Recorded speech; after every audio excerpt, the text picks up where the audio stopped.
Los costos fijos mensuales son 480, 240 de arriendo, 180 de depreciación y 60 seguros. Los costos variables mensuales 760,000 y el costo de cerrar 60.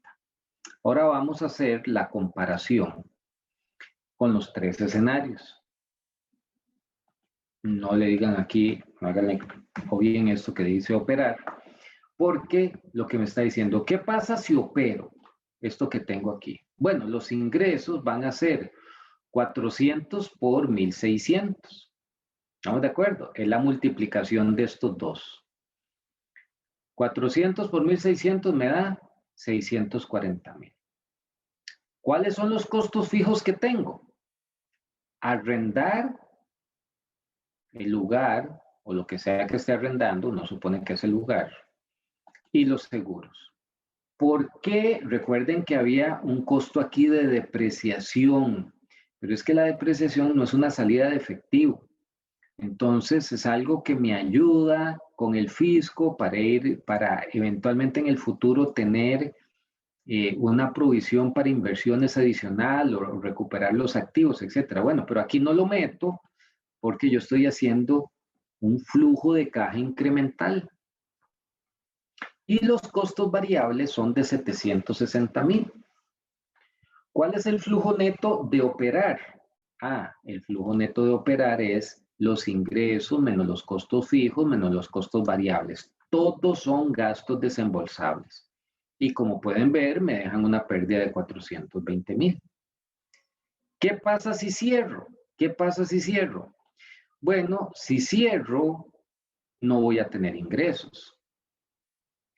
A los costos fijos, bueno, y lo que dice es que va a cerrar temporalmente, ¿verdad? Por 2 años. Los costos fijos se incrementan. ¿Por qué? Porque tengo que seguir pagando el arriendo, tengo que seguir pagando los seguros, y ahora voy a tener que pagar 80,000 adicionales para el guarda que va a estar ahí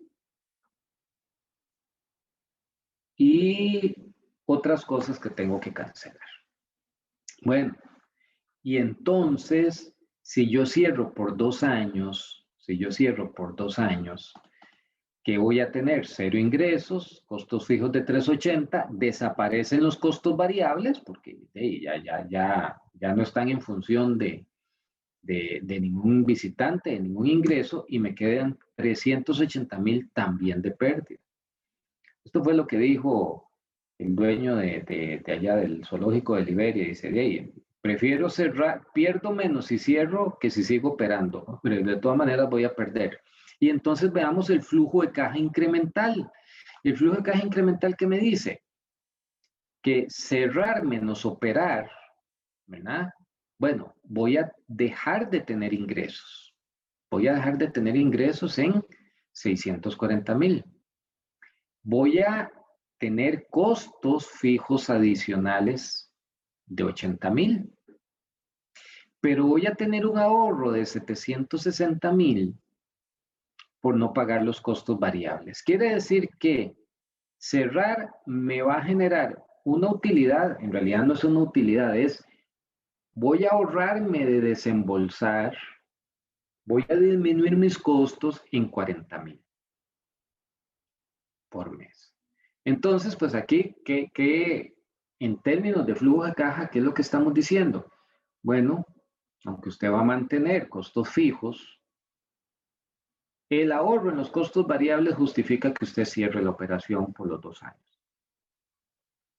No hay un análisis aquí de un análisis social, ¿verdad? Porque en esos costos variables, cuando usted los quita, está despidiendo gente y eso es una calamidad cuando la gente pierde el trabajo en la zona, etcétera, etcétera. Pero bueno, vamos a obviar eso. ¿Me explico con esto, con este ejercicio?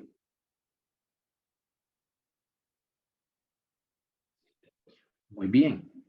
El segundo punto, lo que dice es, y bueno, ¿cuál debería ser el punto de equilibrio? Y entonces vamos a ver cuáles son los costos fijos, y en esto de los costos fijos, sí vamos a hablar de los costos fijos contables. Es decir, el arriendo, la depreciación y los seguros. ¿Verdad? Porque la depreciación es un costo. Yo sé que no es un gasto desembolsable, no es un costo desembolsable. Entonces, para efectos incrementales de un proyecto no lo toma en cuenta. Pero para efectos de un punto de equilibrio sí lo toma en cuenta. Ah, bueno, yo tengo costos fijos de 480. Tengo costos variables de 760. 1000. ¿Cuáles son los costos variables unitarios? Bueno, los 760,000 dividido entre 400. Vea que aquí lo estoy dividiendo entre 400. Y entonces, el costo variable unitario me está quedando en 1900. Y el precio unitario es 1600. ¿Ok? ¿Qué pasa aquí? Que el margen de contribución es negativo. O sea, está despedazando dinero, está despedazando valor. Recuerden que el costo, el margen de contribución debe ser positivo para que ayude a cubrir los costos fijos. Repito nuevamente, el margen de contribución debe de ser positivo porque es lo que me ayuda a cubrir los costos fijos. Pero si el margen de contribución es negativo, ahí sí estoy, yo no sé si mal, si malísimo, si pesisísimo, no sé cómo expresarlo, pero si el margen de contribución es negativo, mejor cierre el hotel. ¿Estamos de acuerdo? ¿Por qué? Porque no hay forma de que el margen de contribución colabore con los costos fijos. Más bien, entre más visitantes lleguen, más pérdida estoy teniendo. Porque la diferencia entre el precio de venta y el costo variable, que es lo que llamamos el margen de contribución, tiene que ayudar a cubrir los costos fijos. ¿Estamos de acuerdo? Sí, profe. Supongo. Y entonces, si nosotros hacemos un estado de resultados aquí y hacemos la comprobación, yo digo, sí, vea, yo tengo 400 personas, tengo un ingreso de 1600 y un costo variable de 1900, cuando lo multiplico por la cantidad, ¿verdad? Voy a tener ingresos por 640 y costos variables por 760, más un costo fijo de 480,000, siempre voy a tener una pérdida de 600,000. Y no hay forma, porque en la medida en que yo aumente, voy a ponerle aquí 500, me va a aumentar la pérdida. Y si le pongo 600, me va a aumentar la pérdida. O sea, no, yo le puedo poner aquí 1,000,000, bueno, no se va a ver, pero todavía más pérdida. ¿Estamos de acuerdo? Entonces, pues no hay punto de equilibrio aquí. No hay forma de llegar a un punto de equilibrio. ¿Por qué una duda con esto?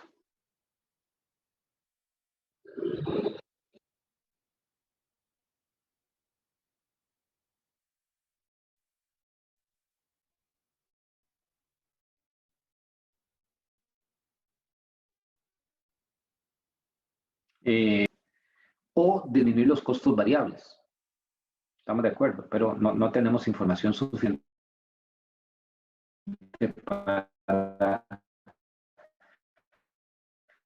para tomar ninguna de las dos decisiones. ¿Ok? Notable. Muy bien. Entonces, vamos a ver. Listo. Y voy a compartir, y voy a compartir. Estoy nuevamente en el PowerPoint. ¿Sí?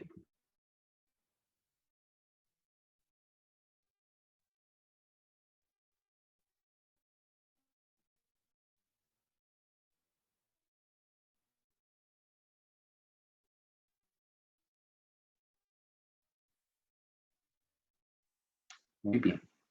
Entonces, lógicos ambientales, regulatorios, políticos, etcétera, para poder determinar las amenazas las oportunidades y todo lo que tenga, todo el análisis FODA que deba de hacer, ¿verdad? Esto ya lo habíamos visto, es parte de, obviamente, de la determinación de la demanda. Ahora, pongámosle números a la demanda. Tenemos que tener claro lo siguiente: ¿cuál va a ser mi alcance geográfico? Entonces yo en el trabajo les digo, bueno, ¿a dónde van a vender? Yo voy a vender pan en Palmares. Mi alcance geográfico es Palmares. Tamaño del mercado. De ahí voy y busco cuáles son los clientes potenciales. La vez pasada les dije, voy al INEC. Bueno, no, entro a la página del INEC y veo ver en Palmares cuántas personas habitan y cuál es el promedio de personas por casa, ¿verdad? Por hogar. Y lo que digo es, bueno, y sí, compran un bollo al día o un bollo en la mañana, un bollo en la tarde, de alguna forma llego a establecer cuál es mi mercado potencial, porque obviamente pues hay otras panaderías que también van a querer hacer lo mismo que yo. Y entonces yo podría segmentarlo, tal vez. Yo digo, no, yo voy a hacer un pan fino, ¿ah? Me voy a hacer una diferenciación. Yo irme, no hay que comer pan con mantequilla, sino, qué rico, pan con mantequilla y café. Ya me antojé. Sino al que come pancito con queso o pan con especies o un pan relleno de algo, ¿verdad? Puede ser que yo haga una segmentación particular. Pero entonces yo necesito llegar a un porcentaje de personas objetivo. Y otra cosa importante, definir, y ya lo dije, cuál va a ser la tasa de crecimiento durante la vida económica del proyecto.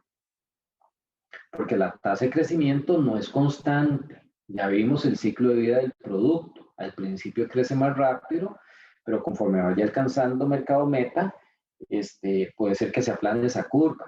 ¿No de acuerdo? Ok, hay que definir eso. Hay que definir eso.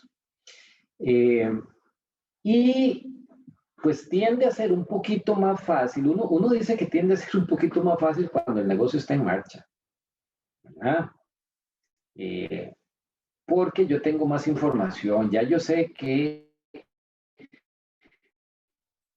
depende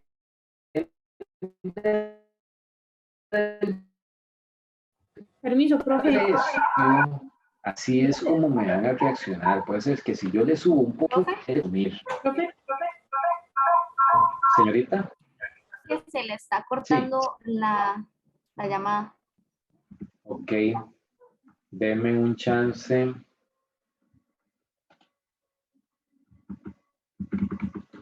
Deme un chance para ver.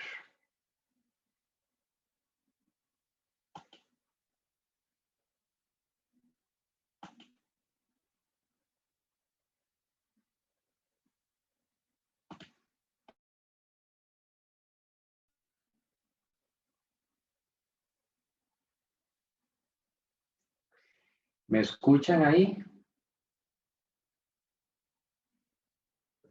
Vamos a ver si en esta otra red estoy mejor. Bueno, entonces les estaba comentando que en estimación de la demanda tengo que ver cuál es la cantidad, cuál es la velocidad de crecimiento, cuál es la elasticidad de la demanda. ¿Qué pasa si yo subo un colón o un 1% del precio? ¿Qué me pasa con esa cantidad que vendo? ¿Cuáles son los precios de los bienes sustitutos o de los bienes complementarios, verdad? Si están cambiando las preferencias del consumidor, ¿verdad? Y al final de cuentas, uno entiende que en la mayoría de los productos, los economistas dicen, sí, hay una relación inversa entre precio y cantidad, ¿verdad? Si yo aumento el precio, me disminuye la cantidad demandada.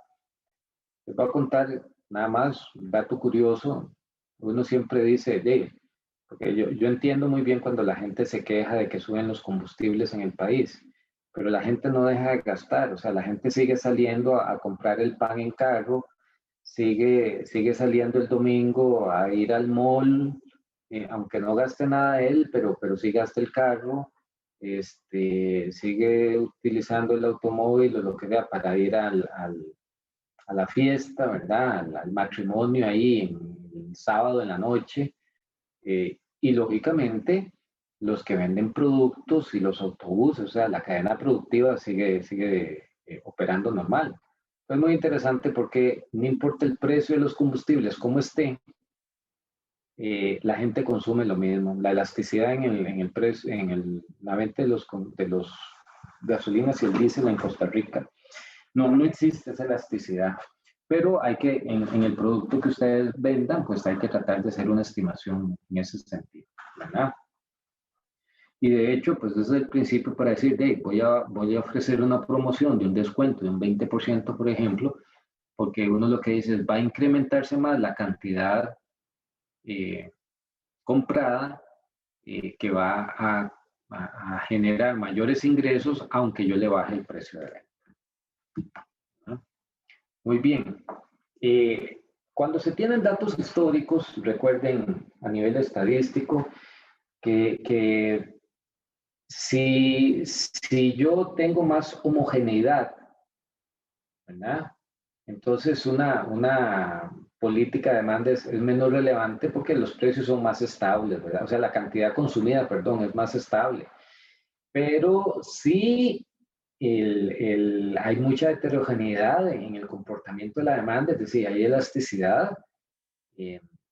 Necesito entonces tener una buena política, una buena estrategia de proyección de la demanda porque al final de cuentas eso es lo que me da de comer. ¿Okay? Y como dicen los estadísticos, ¿verdad? Cualquier pronóstico que se haga en el futuro depende de la calidad de los datos que tengo. Si yo tengo buenos datos, puede ser que tenga un buen pronóstico.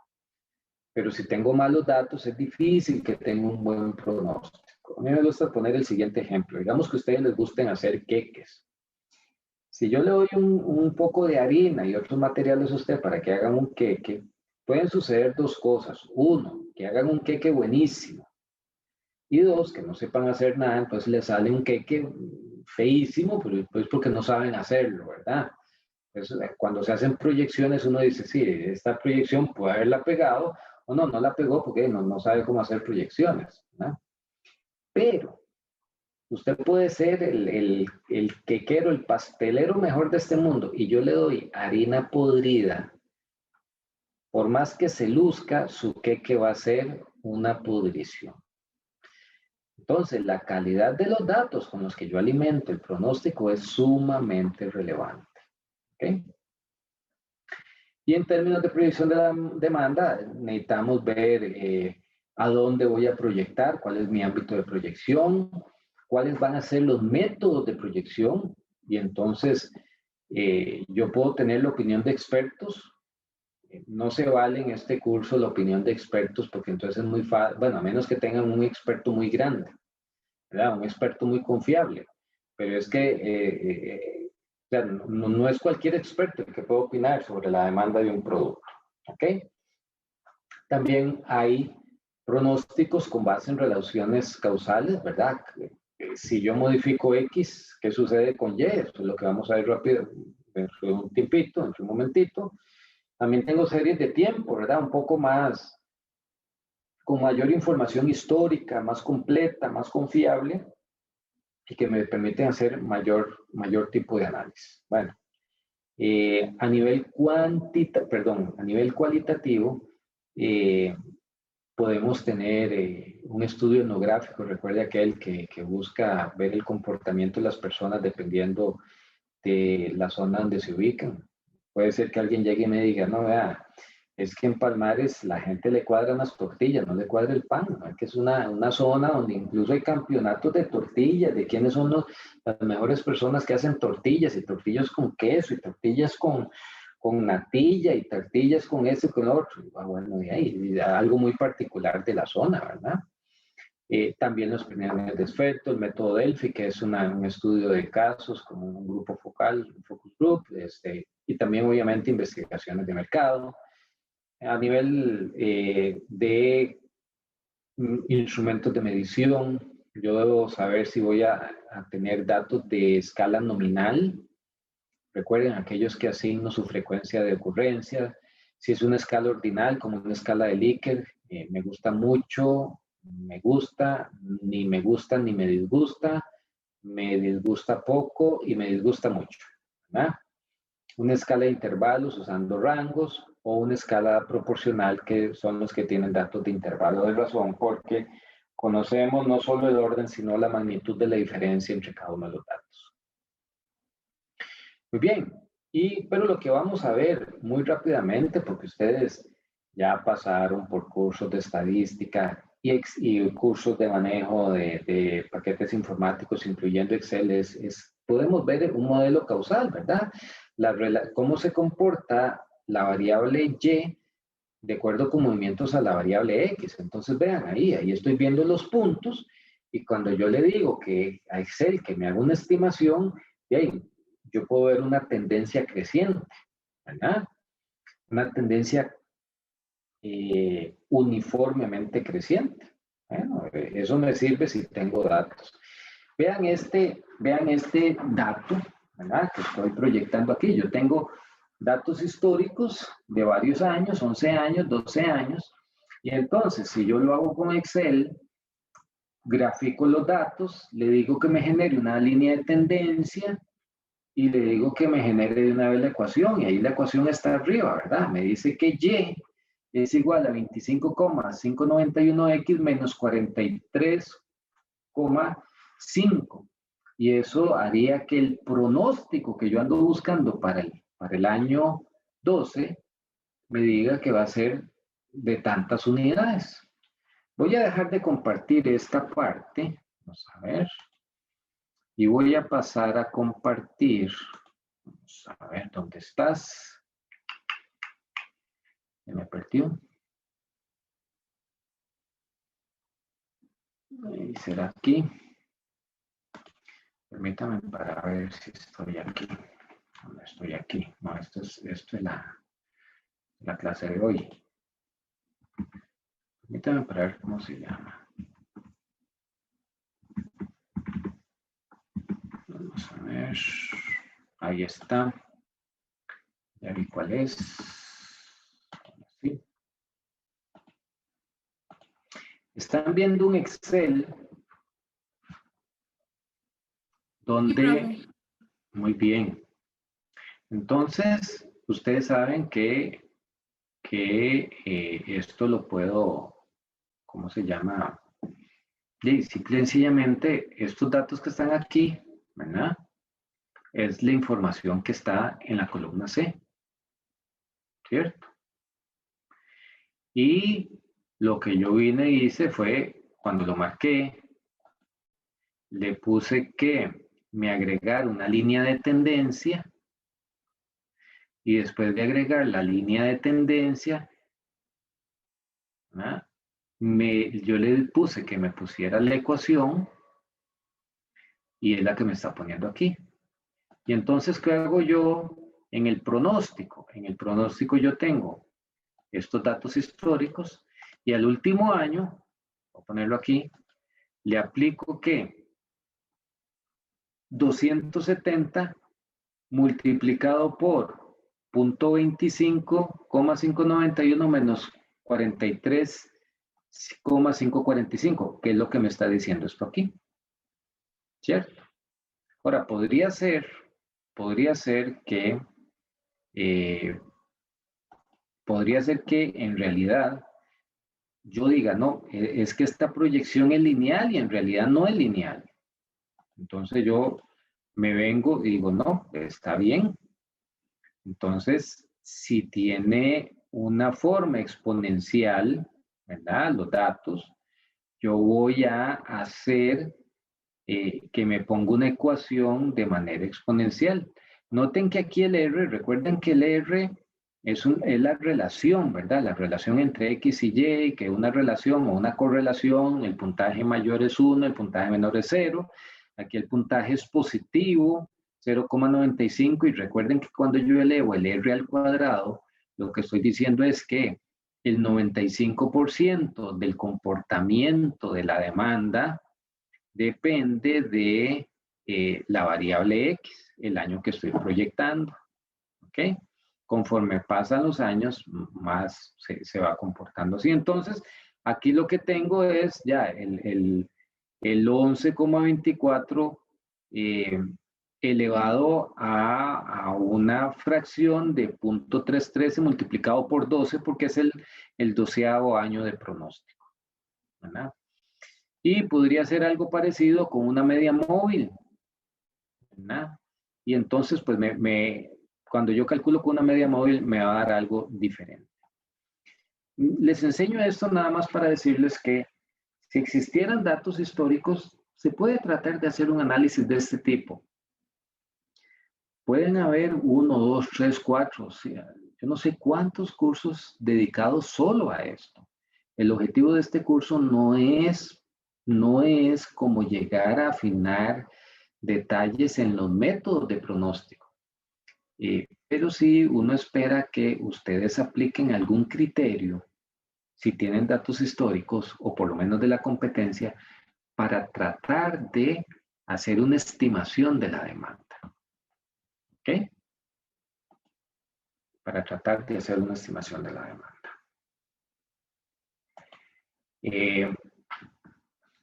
Voy a volver nada más a la presentación para enseñar, bueno, ya les enseñé en el Excel cómo está lo de la fórmula.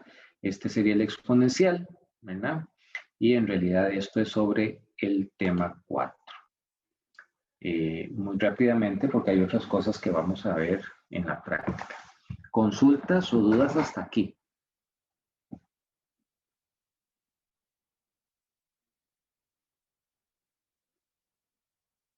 No. Muy bien.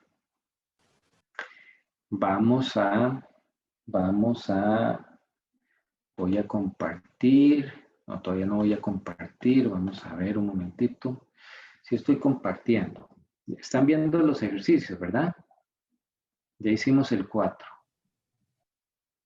Muy bien. Vamos a hacer el 5. Ustedes están viendo en pantalla el número 5, ¿verdad? ¿Me lo confirman, por favor? Sí, profe. Sí, profe. Dice así el 5. La capacidad normal de producción de una empresa son 10.000 unidades mensuales. Sobre esta base se asignan los costos fijos en términos unitarios, que ascienden a gastos generales de administración 25, están dados en términos unitarios, pero sobre una base de 10.000 unidades. Entonces, los costos fijos totales son las unidades por los 25 y gastos de venta en 5. Personalmente,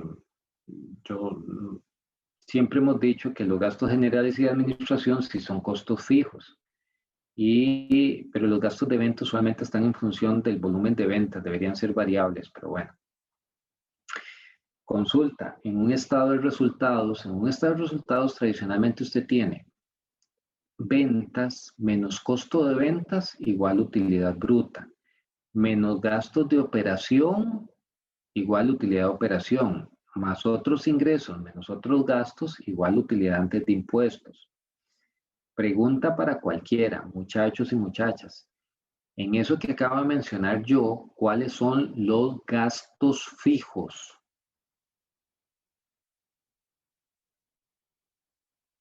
¿El costo de ventas o los gastos de operación?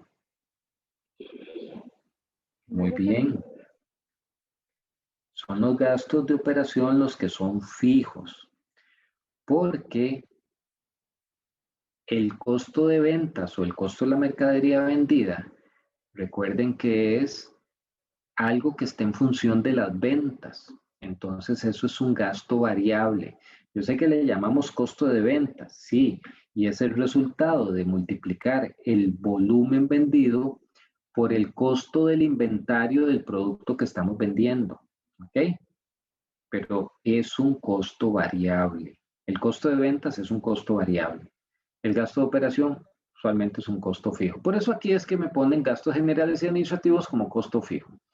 Los costos variables unitarios son totalmente proporcionales a la producción y a las ventas y ascienden a mano de obra 18, materiales 14, indirectos 8. El precio del producto en el mercado 90 y las comisiones a los vendedores corresponden al 5% de ventas. La empresa está estudiando la posibilidad de cerrar durante un tiempo que podría llegar a ser de 2 años debido a un periodo de depresión que estima que afectará a la industria en este lapso. Hecho que disminuiría sus niveles de actividad al 20% de su capacidad normal. ¿Ok? Si cierran, podrían reducirse los cargos fijos en un 30%. Y si continúa operando, la reducción solo llevaría al 15%.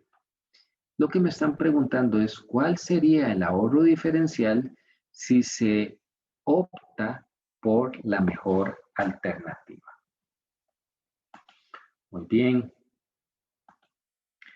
Voy a pasarme. Lo perdí. Aquí está. Vamos a ver. Este fue el que hicimos. Y este es el que tenemos. Voy a hacerlo un poquito más grande para que lo logren ver. Para que logren ver los números. Ahí logran ver los números bien. O por lo menos mejor. Sí, profe, se ve bien.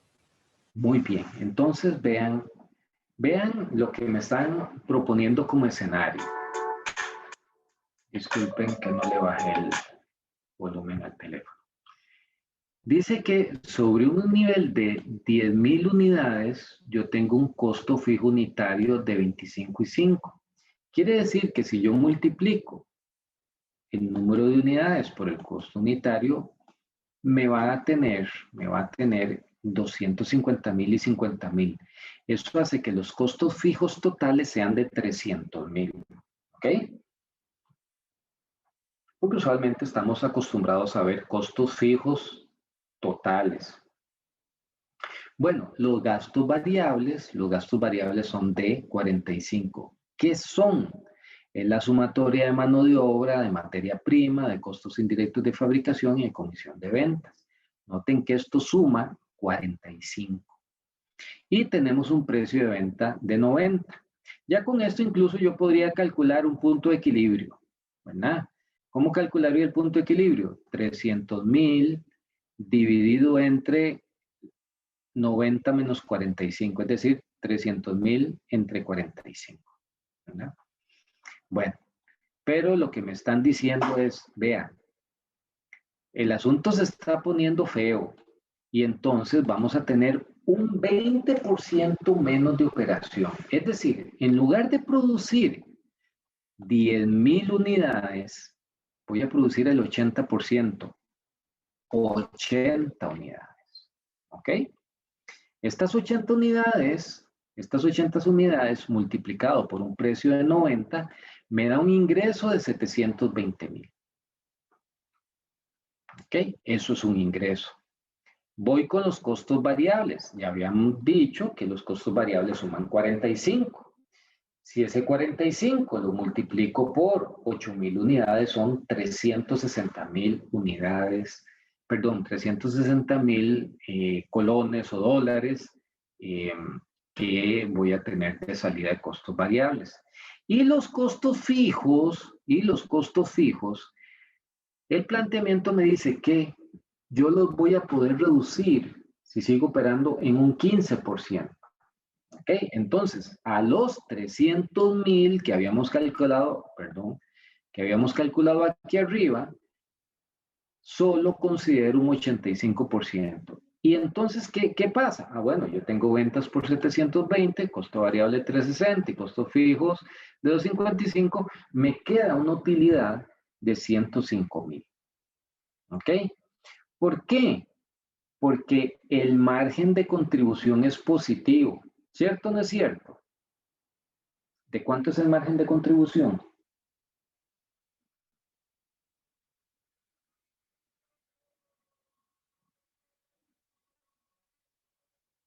Pregunta.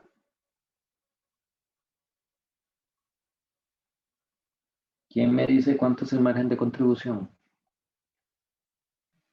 De 45, profe. Muy bien, que es 90, precio de venta, menos costo variable unitario, que es 45. De hecho, dijimos que si yo agarro, voy a hacerlo aquí en un momento, el costo fijo y lo divido entre el precio de venta menos el costo variable, el punto de equilibrio son, vea qué número más feo, no me gusta. Vamos a quitarle un decimal para que aparezca 667. Son 6.600 unidades. Y yo estoy por encima del punto de equilibrio. Por eso es que tengo una utilidad. ¿Verdad? Si yo le pongo aquí ese número tan feo que acabo de calcular, ¿ah? ¿Qué va a pasar? Que se me disminuye la utilidad. ¿No? Porque hay una parte ahí relacionada con la venta. Muy bien. ¿Qué pasa si yo cierro? ¿Qué pasa si yo cierro? Si yo cierro, no voy a tener ingresos, no voy a tener costos variables y el planteamiento me dice que los costos fijos yo los voy a poder disminuir en un 30%, es decir, de los 300,000 solo voy a cargar 210,000. Quiere decir que voy a tener una pérdida de 210,000. Y entonces, pues, ¿cuánto es la diferencia? La diferencia es, o pierdo 210,000, voy a ponerlo ahí, o pierdo 210,000 o gano 105,000. Entonces, yo debo de sumar esas dos cosas para que me produzcan un diferencial de 315,000. Entonces, ¿qué pasa si sigo operando en comparación que si cierro? Bueno, dejo de perder 210,000, lo hubiera cerrado, y gano 105,000. 315,000 de ingresos por mes multiplicado por 24 años, por 24 meses, que son 2 años. ¿Ok? Noten entonces que siempre y cuando yo tenga un margen de contribución positivo, yo debería seguir operando. Este análisis se hace sobre todo cuando yo tengo 2, 3 o 4 productos. Digamos que yo vendo pan cuadrado, pan redondo, pan de bollito y baguette. Y resulta que lleguen y me dicen, no hombre, no ve que el pan cuadrado solo pérdidas deja. Y yo hago un análisis de este tipo y me doy cuenta que el margen de contribución del pan cuadrado es positivo. En la medida en que el margen de contribución del pan cuadrado sea positivo, yo lo debo de dejar para que me ayude a cubrir los costos fijos. Aunque en la contabilidad pueda parecer que está dejando pérdidas, el problema a veces de la contabilidad es que mezcla todos los productos, ¿verdad? Pero si uno hace algo que se llama contabilidad administrativa, que es separar los costos a nivel de productos, y yo logro identificar los costos variables unitarios y veo que hay un margen de contribución positivo, el pan cuadrado se queda. ¿Ok? ¿Dudas sobre este ejercicio? Sí, Si hay yo pregunté por dudas, entonces dígame cuál es la duda.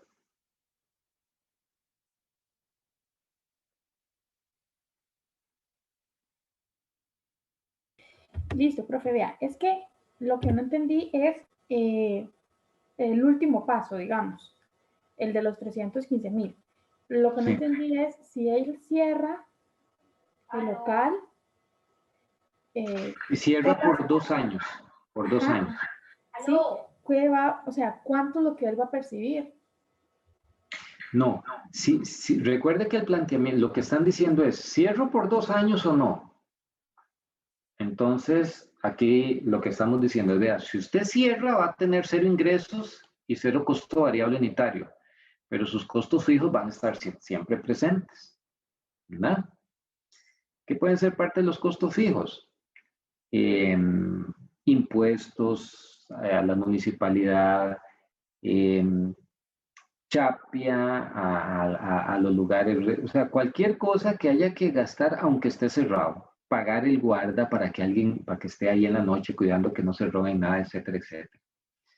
Entonces, si yo cierro, solo voy a tener costos fijos. Si sigo operando, aunque sea con menos, ¿verdad? Aunque sea con menos, voy a tener algún ingreso, voy a tener costos variables y también voy a tener costos fijos, pero voy a tener una utilidad. Ahora, ¿qué es lo que estoy diciendo aquí? Si cierro, tengo que sacar de mi bolsillo 210,000 todos los meses. Pero si no cierro, van a entrar a mi bolsillo todos los meses 105,000. Entonces, ¿cuál es la diferencia entre sacar 210,000 o que ingresen 105,000? Bueno, ahí la diferencia son 315,000, ¿verdad? En lugar de tener que sacar, más bien ingresa. De ahí salen los 315,000. Yo no sé si me explico. Sí, entendí. Lo que pasa es que, digamos, es por la pregunta que me están haciendo, que hay que sacar ese monto de los 315,000. Correcto. Es porque en la pregunta, vamos a ver si está aquí arriba, ¿cuál sería el ahorro diferencial? Ok. Si se opta por la mejor alternativa. ¿Cuál es la mejor alternativa? Seguir operando.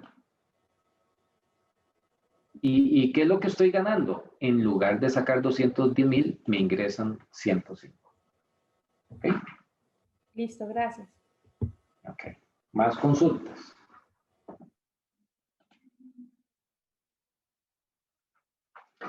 Bueno, si no tienen más consultas, déjenme ver un momentito. Son las 7:53. 10 minutos del